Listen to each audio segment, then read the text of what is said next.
எண்ணம் நன்றாக உள்ளது சாயா.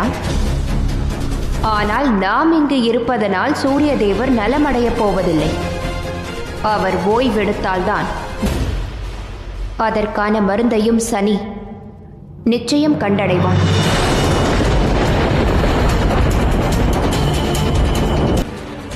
அவர் தேவி சந்தியாவை சாபத்திலிருந்து விடுபட செய்ததே ஆகும் பாட்டனாரே. அஸ்வினி குமாரர்கள் தேடுகிறேன். என்னவாயிற்றுக்காகமே? அந்த ஹனுமான் சூரிய தேவரின் துன்பத்துக்கான விடையை கண்டுபிடிக்கப் போகிறானோ? அதனால் அவர்களை திரும்ப அழைத்து வந்தாக வேண்டும். நாம் அஸ்வினி குமாரர்களை சூரியலோகம் அழைத்துச் செல்ல.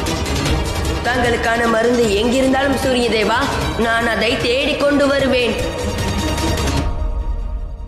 சென்று அனுமானிடம் கூறு, எங்களுக்காக நீயே ஒரு தீர்வை கூறியுள்ளாய் காகமே.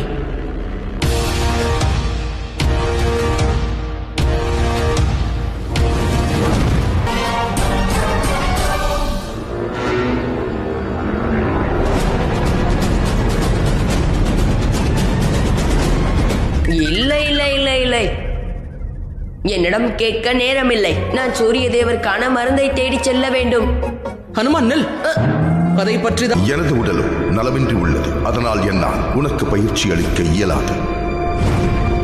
தங்களுக்கான மருந்து எங்கிருந்தாலும் சூரிய தேவா, நான் அதை தேடி. இம்முறை நான் உனது வலையில் விழமாட்டேன். ஹனுமான், ஒரு முறை சனியின் பேச்சையாவது ஆனால் என்னிடம் ஒன்றை மட்டும் கூறு, மருந்தை தேடி நீ எவ்வளவு தூரம் செல்ல போகின்றாய்? அப்பொழுதுதான் நீ வரும் வரை சூரிய தேவர் அதற்கு காலமாகிவிடும் அல்லவா? நீ எவ்வளவு தாமதம் செய்கிறாயோ அவ்வளவு அதிக காலம் என் உதவியை நீ பெறுவது உன்னுடைய விருப்பமாகும். வா காகமே.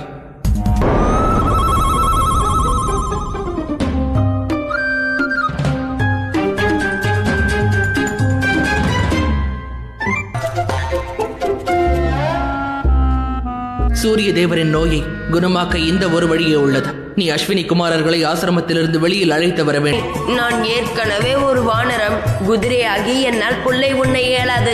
என்னால் இயலாது. நான் உனக்கு வழியை கூறிவிட்டேன்.